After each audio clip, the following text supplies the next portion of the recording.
Сярод іншых загадак бацька гісторыі Герадот пакінуў нам сюжэт пра неўраў, таямнічае племя, людзі з якога раз на год пераўтвараюцца ў ваўкоў. Прычым жылі яны не абыдзе, а прыкладна на землях сучаснай Беларусі і Украіны, калі канвертаваць тагачаснае апісанне на сённяшнюю геаграфію. А размова ідзе пра 6-е стагоддзе да нашай эры. А потым неўры былі выгнаныя з родных мясцін яшчэ больш таямнічымі змеямі. Пра іх мы таксама пагаворым. Карацей, суцэльны хорар. З вами Кацярына Ваданосава ў серыі перадач «Трызуб і пагоня». Сёння пра неўраў. Хто гэта, што пра іх вядома, якія ёсць версіі, здагадкі на тэму, ці гэта наўпрост казачка для дарослых, хаця і легендарную Трою таксама лічылі казкай, ажно пакуль Генрых Шліман яе не раскапаў. Калі вы палічыце гэтае відэа цікавым, то, як заўсёды, чакаем на вашу падабайку і падпіску на наш канал. Дзякуй! Калі паглядзець на мапу свету Герадота, то там разам з цалкам гістарычнымі кельтамі, фракійцамі, парфянамі мы знаходзім таксама неўраў. Жывуць яны на поўнач ад Чорнага мора за скіфамі-аратамі. Іхныя суседзі андрафагі, калі даслоўна, то людажэры. Таксама меланхлены, не таму, што яны меланхалічныя, але праз чорную вопратку. А на поўнач ад неўраў халодныя пусташы, дзе наогул ніхто не жыве. Ну, а там яшчэ далей на поўнач ужо гіпербарэя. Тэма на асобны выпуск. Што мы ведаем пра гэтых самых неўраў? Герадот піша, што ў іх скіфскія звычаі, а таксама, што яны маюць свайго цара. Ну і самае цікавае, гэтыя людзі, магчыма, чараўнікі, бо скіфы і эліны, якія жывуць сярод іх, сцвярджаюць, што кожны неўр штогод на некалькі дзён пераўтвараецца ў ваўка, а потым зноў прымае чалавечае аблічча. О як! Тут адзначым, што сам Герадот, вядома, не аб'ездзіў увесь вядомы яму свет, але спісваў расповеды сведкаў і падарожнікаў. Далейшыя аўтары, напрыклад, Пампоній Мела, паўтараюць гэтыя звесткі. То бок раз на год цыклічна адбываецца нейкі абрад або ініцыяцыя, што, ў прынцыпе, адно і тое ж, з выразным воўчым следам. Давайце разбірацца. Племя неўраў найхутчэй мела выразны культ ваўка як святой, татэмнай жывёлы. Ці гэта нешта выключнае? Зусім не. Самі эліны ушаноўвалі Зеўса лікейскага, а лікас па-старажытнагрэцку воўк. Повязь з ваўкамі меў таксама і Апалон. У Грэцыі было нават свята лікеі, такі сабе фэст ваўкалакаў. Дарэчы, слова ліцэй мае таксама ваўчынае паходжанне. У ваўка мог пераўтварацца і сам Зеўс. Калі казаць пра Рым, дык тут усё ўвогуле ясна. Пачатак вечнага гораду – гэта гісторыя пра капіталійскую ваўчыцу, якая гадавала Ромула і Рэма.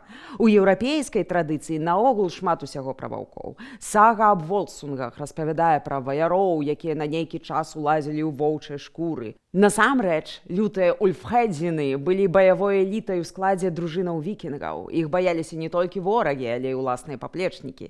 Ну а далей ужо добра вядомыя нам сюжэты. У Нямецчыне гэта вервольфы, у Францыі лубгары, у Румыніі пракілікі, у Вугоршчыне басаркоі і гэтак далей. Дарэчы, што там пішуць пра полацкага князя Ўсяслава Чарадзея? Людзям суды судзіў, гарадамі князёў надзяляў, а сам поначы ваўком гуляў. Дык гэта ж не вясковы які знахар, а цэлы князь. Этнограф Павел Шпілеўскі ў сярэдзіне 19 стагоддзя зрабіў цэлае даследаванне пра ваўкалакаў і лічыў, што акурат на беларускіх землях колькасць гэтых павер'яў проста зашкальвае. Прычым, калі зірнуць на наш фальклор да ваўкалакаў і ваўкоў, там ставіліся без жаху, а часам і нават зусім пазітыўна, прыязна, штодзённа. Рэцэпты, як перакінуцца ў ваўка, а пасля назад, былі вядомыя ў нашай вёсцы яшчэ 100-150 гадоў таму. І вось гэта ўсё навяло даследчыкаў на думку, дзе ж шукаць неўрыду зямлю ваўкоў. Народнае паданне, захаванае Герадотам аб ператварэнні нуран у ваўкоў, і цяпер яшчэ з'яўляецца самай звычайнай тэмай размоў у зямлі нурскай і суседніх краінах, асабліва на Валыні і Беларусі. Просты народ па-ранейшаму верыць гэтаму паўсюды, як і ў тыя аддаленыя часы. Пісаў у сваіх славянскіх старажытнасцях даследчык Павел Шафарык. Вядомы акадэмік Рыбакоў у звязцы з гэтым звяртаўся да фальклору на Валыні, дзе пераказваліся легенды пра пярэваратня Івана Суча. лічача. Сам Герадот піша пра Неўрыду на рацэ Гіпаніс, а гэта паўднёвы Буг, сёння Украіна. Але ён жа далей піша, што неўры хадзілі туды-сюды, перасяляліся, бо вайна скіфаў з персамі, бо нашэсце змеяў, пра яго яшчэ пагаворым. То бок з наседжаных месцаў неўры пераходзілі. Пытанне, адкуль і куды. Той самы Шафарык узгадвае раку Нару, па-літоўску Наўра, якая выцякае з Белаверскай пушчы і ўпадае ў заходні Буг. Ці гэта выпадковасць? Пры тым, што гідронімы назвы рэкаў, як правіла, больш старажытныя за тапонімы назвы паселішчаў. Нароўля, Наўры, Нара, ёсць шмат назваў падобнага кораню, але не будзем забывацца, што назвы часта вандравалі і разам з людзьмі. Археолагі не раз спрабавалі суадносіць неўраў з тымі ці іншымі археалагічнымі культурамі, напрыклад, з Мілаградскай, а гэта 7-1 стагоддзе да нашай эры. Яна акурат ахоплівала вялікія абшары сучаснай Беларусі і Украіны, Палессе і Падняпроўе. Ну і тут вельмі шырокае поле для фантазіі. Напрыклад, акадэмік Рыбакоў суадносіў перасяленне неўраў на землі будзінаў з націскам мілаградскай культуры на юхнаўскую. Апошняя была выціснутая на сучасную браншчыну, а неўры-мілаградцы нібыта акапаліся на Падняпроўі і збудавалі там умацаваныя паселішчы. Ну, who knows? Дык што там пра змеяў? За адно пакаленне да паходу Дарыя неўрам прыйшлося пакінуць сваю краіну з-за змеяў, бо не толькі іх уласная зямля нарадзіла шмат змеяў, але яшчэ больш іх напала з пустыні знутры краіны. Таму неўры былі вымушаныя пакінуць сваю зямлю і пасяліцца сярод будзінаў, паведамляе нам Герадот. Тут зноў жа версіі. Напрыклад, што неўры сутыкнуліся з народам, які трымаўся культу змяі, роўна як самі яны культу ваўка. А хто ў нас па змеях? Балты, вядома. Дык можа быць размова пра нейкія прота-балтскія плямёны, якія націскалі з поўначы з-за Прыпяці, а змяіная традыцыя, што ў нас, што ў літоўцаў вельмі багатая. Калі Ягайла хрысціў Літву, то паводле Длугаша загадаў вужоў і гадаў, якія меліся ў кожным доме як хатнія багі, перабіць і знішчыць.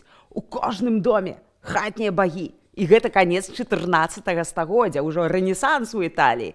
У 19 стагоддзі гісторык Кастамараў пісаў пра тое, як гаспадары трымалі і гадавалі вужоў, а пакрыўдзіць вужа табу і страшэнныя беды. Тое ж было і ў паўночнай і цэнтральнай Беларусі, зусім не дзіва. Апроч гэта ёсць і зусім экзатычная фракійская версія, бо ў фракійцаў змяіны культ таксама быў у топе. А яшчэ ёсць версія пра кліматычныя змены. То бок катастрафічнае павышэнне вільготнасці, і таму змеі – гэта проста змеі, паўзуны. То бок у 6 стагоддзі да нашай эры за адно пакаленне да вайны з Дарыем здарыўся прыродны калапс, і неўры былі змушаныя шукаць новыя мясціны, дзе вышэй і больш суха. Неяк так.